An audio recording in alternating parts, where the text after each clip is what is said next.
Viva, chegou ao Biosfera. Será possível ressuscitar um animal extinto? 2 projetos europeus estão a trabalhar no regresso do antepassado de todos os bois e vacas, o AUROC. O objetivo é criar reservas de animais selvagens nos ambientes rurais abandonados pelo homem. Em Portugal, a Faia Brava é a primeira reserva a aderir à recuperação da espécie perdida há 400 anos. Viajamos até Foscoa para encontrar na pedra a memória que se quer tornar real e viva poucos quilómetros ao lado na Faia Brava. Falámos com Gonçalo Figueira, da True Nature Foundation, uma das organizações que quer trazer de volta o AUROC. E ainda fomos saber que informações guardam os restos de ossos do boi primitivo, úteis para o resgatar da extinção. O convidado do bilhete de identidade desta semana é a abetarda do Senegal, uma ave gregária que habita as pradarias da África subsaariana. Conheça mais sobre a espécie no programa de hoje. E ainda, as escolhas do Bionet, uma seleção de notícias ambientais e os bioíndices. Como vê, muitos serão os motivos para passar a próxima meia hora na companhia mais verde da televisão portuguesa. Fique com o Biosfera. Já tiveram início os processos de cruzamento de raças autóctones europeias que poderão vir a dar origem ao AUROC. A maronesa é uma das escolhidas, mas até que ponto poderá a ciência viajar no tempo e reconstituir o AUROC primitivo? Que animais percorreriam o magnífico Vale do Coa há 25 mil anos? E que floresta se ergueria pelas encostas? Não é preciso sair da região, nem procurar nos grandes livros de ciência e história para descobrir a resposta a estas questões. Ela está gravada em mais de 1000 rochas do Parque Arqueológico do Coa. Com esta luz rasante, o registro desvenda-se de forma mais clara. É uma verdadeira viagem ao passado. No Paleolítico e neste período antigo, temos os 4 animais fundamentais abundantemente representados. O AUROC e o cavalo, ou melhor, o cavalo e o AUROC, são os mais representados. Depois a cabra e depois os cervídeos, normalmente veados e veado fêmea. E estes 4 animais constituem praticamente todo o bestiário, digamos assim, da arte paleolítica do Coa. 98% das gravuras, podemos dizer. Sabe-se hoje que javalis ou coelhos viveriam nesta área e eram até muito caçados, mas nenhum deles é representado pelo homem paleolítico. Nestes locais sacralizados, apenas os grandes herbívoros têm honras de registro. Aqui temos a rocha mais alta no sítio da Canada do Inferno, um xisto muito grande, com as gravuras numa superfície bastante alteada relativamente ao Sol e ao Sol atual, que também seria mais ou menos idêntico no Paleolítico. Portanto, há aqui 3 AUROCs, cuja função é para serem vistos de longe. Não se sabe com que mestria se pendurou ou elevou o homem pré-histórico nesta rocha e assim imortalizou 3 grandes animais no xisto. À primeira vista, parecem apenas simples vacas, mas esta é uma fotografia extraordinária do antepassado de todos os bois atuais, o AUROC. O AUROC é uma das espécies fundamentais. Depois nós na arqueologia discutimos se é um animal apenas totémico, por exemplo aqui no caso do Coa, se é também consumido ou não é consumido. Há quem defenda que os animais gravados não seriam consumidos, eu não penso isso, mas também não temos provas para dizer isso ou o contrário. De qualquer forma é um dos animais nobres da arte do Coa e é gravado abundantemente e algumas das suas representações são mesmo quase em tamanho natural, nomeadamente uns AUROCs que temos junto à Foz de Piscos que têm quase 3 metros de comprimento, portanto, digamos, quase em tamanho natural, uma vez que o AUROC é um animal que no estado adulto atingia um porte substancial, não é? Mais de 1000 quilos o macho adulto.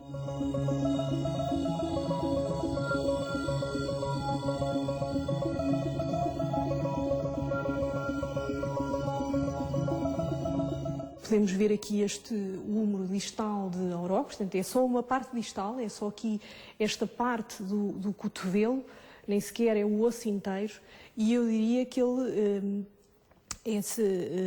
que um osso, o mesmo osso, uma vaca doméstica, seria cerca de metade do tamanho. Ele era certamente maior que o gado doméstico que temos hoje, era certamente maior. Isso acontece com quase todas as espécies que foram domesticadas. O cão, a ovelha e a vaca ficaram mais pequenos quando ocorreu a domesticação. Há várias teorias sobre isso, disse que tem a ver com o facto de estarem confinados num espaço, provavelmente, e ser melhor ter animais mais pequenos. Também há alguns estudos que mostram que o facto de os animais serem dóceis está associado também a uma diminuição de tamanho.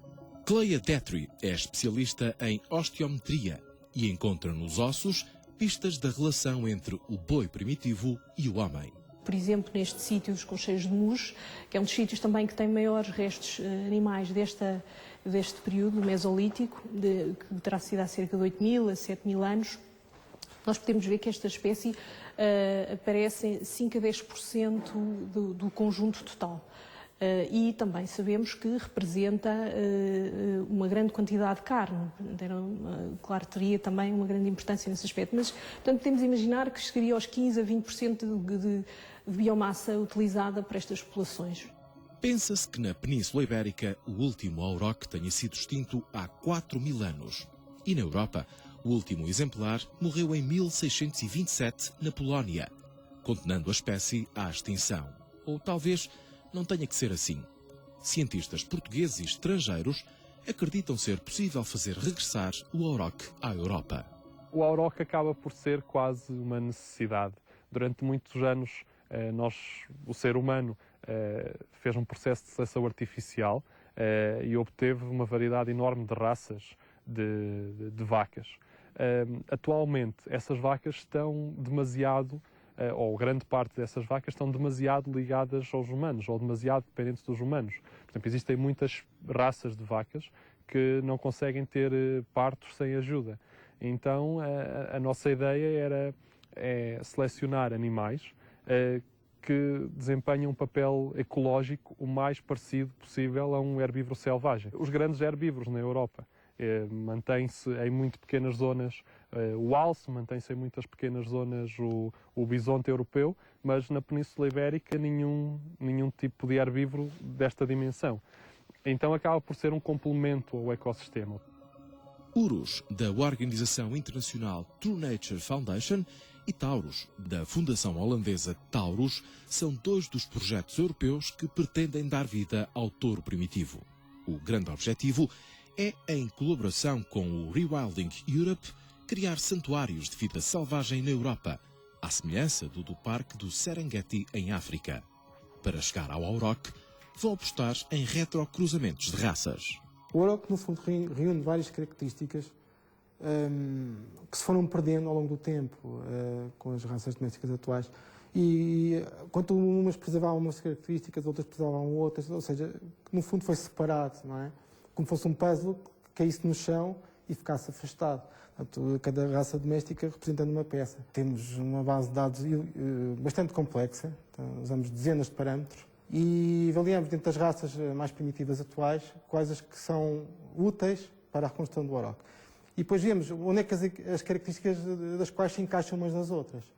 Portanto, há umas que têm a pelagem certa, outras têm as proporções certas. Portanto, nós achamos, no fundo, que só com combinação é que é possível, combinações neste nível muito pormenorizado e com bastantes estudos, é que é possível chegar ao auroch.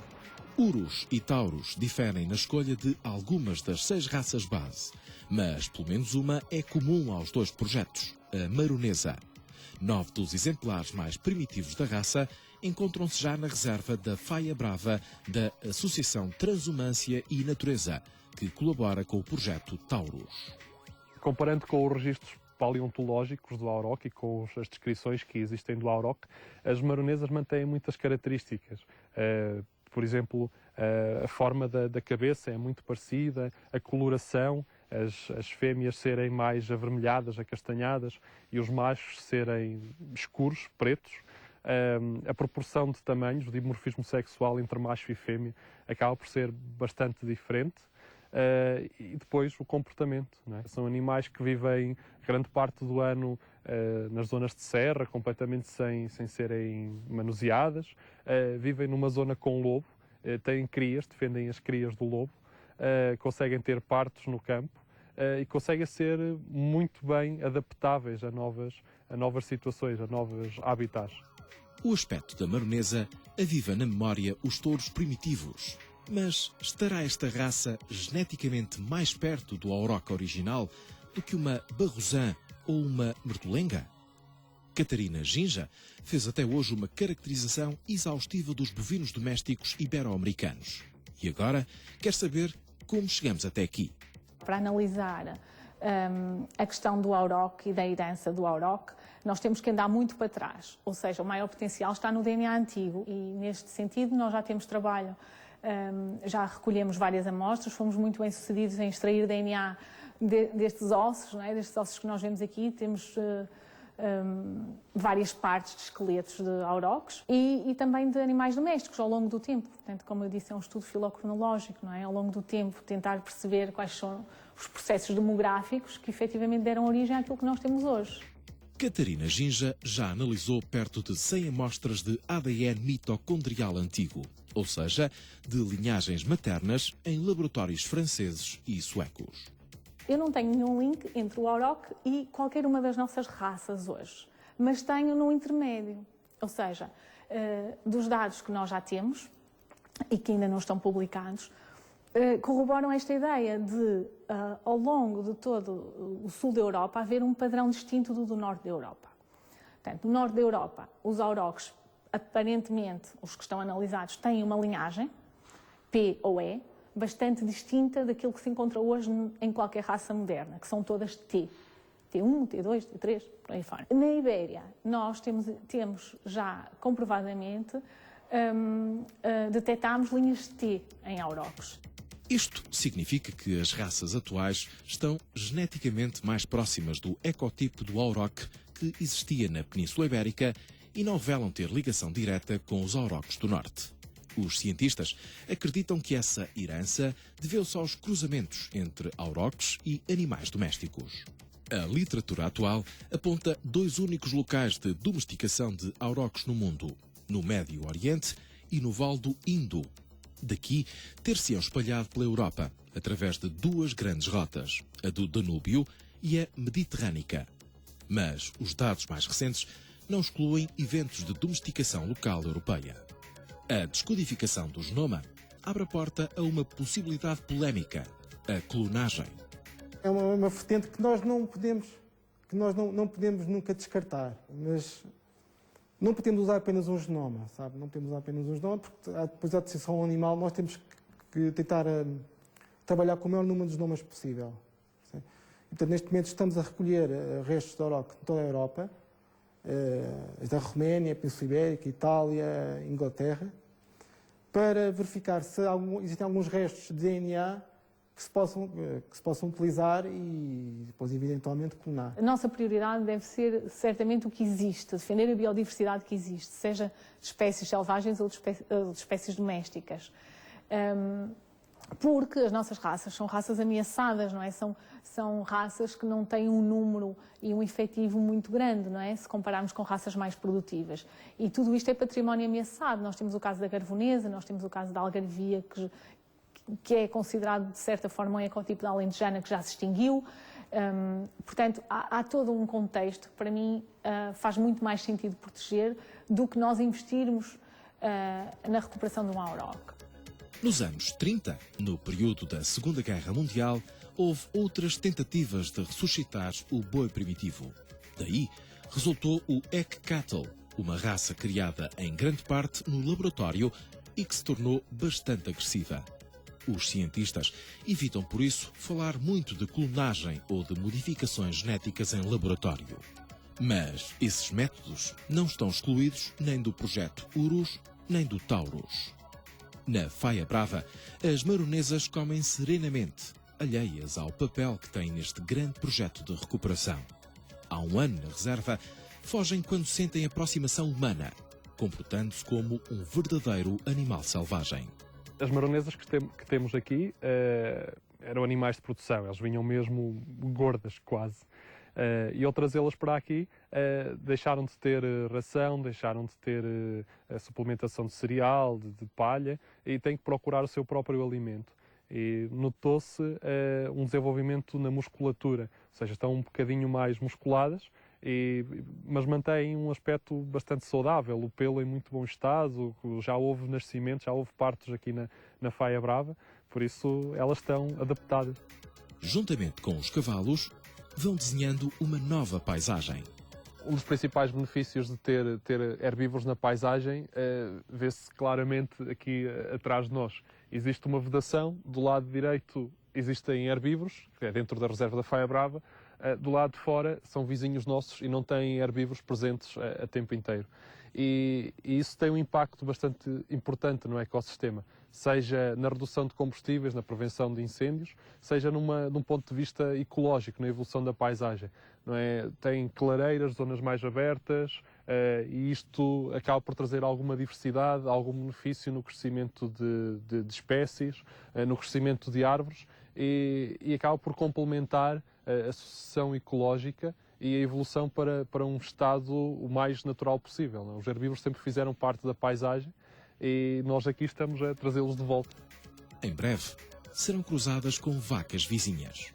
Dentro do Rewilding Europe nós temos os parceiros espanhóis, que é a Fundação Naturaleza e Hombre, e essa fundação também gera um projeto muito parecido com o da Faia Brava. Eles têm animais, têm vacas da raça saiaguesa, e a ideia é, nesta fase, trocar os touros, o macho dominante, e a partir daí vai haver uma diversidade nos novos nascimentos. Este cruzamento de genes vai criar, aumentar a pool genética dos novos nascimentos. E esses animais de primeira geração e depois de segunda geração, em princípio já vão ser melhor adaptados, ou vão ser com características diferentes das raças que lhe deram origem. O nosso objetivo é chegar a uma aproximação a nível de fenotipo, pelo menos, posso falar de fenotipo, superior a 95%. Portanto, não vai notar grandes diferenças. E achamos que é possível, perfeitamente possível. Sim, não há dúvida nenhuma que nos nossos estudos, segundo os nossos investigadores, como Beth Shapiro, que é americana, portanto, a área dela é estudo genómico, de espécies já extintas, ela diz que sim, existem condições e existem variações genéticas suficientes para construir de uma forma fiável de um ponto que já não se nota diferenças, não se vai notar diferenças. Claro que nunca será o que houve no passado, não é? Era milhares de manadas, milhares de animais a percorrerem a Eurásia inteira, a norte da África, portanto não há de ser com a mesma variação que observámos no passado, mas vai ser uma aproximação, acho eu, muito, muito fiável. Uma preocupação grande do rewilding é a vertente económica e a vertente de dar alguma coisa à população local. Como eu já tinha dito, viveu-se muito da agricultura e agora a ideia é transformar essa energia para a parte de conservação, para voltar a ter animais, para voltar a ter áreas naturais. O que nós esperamos, e de acordo com os pressupostos do Rewilding Europe, é voltar a ter uma economia ligada à natureza, seja com o turismo, seja com a caça, seja com a observação de espécies, onde tudo isso nós esperamos que possa ser beneficiado em ligação com o projeto Rewilding Europe e com o projeto Taurus. 25 anos é o tempo que os cientistas projetam para o apuramento do Taurus, o novo auroch. O sucesso destas iniciativas é ainda uma incógnita, mas um facto é inegável. Este trabalho de investigação no terreno está a fazer regressar grandes herbívoros a campos abandonados. O resultado é uma maior biodiversidade e melhoramento de pastos que tinham sido abandonados.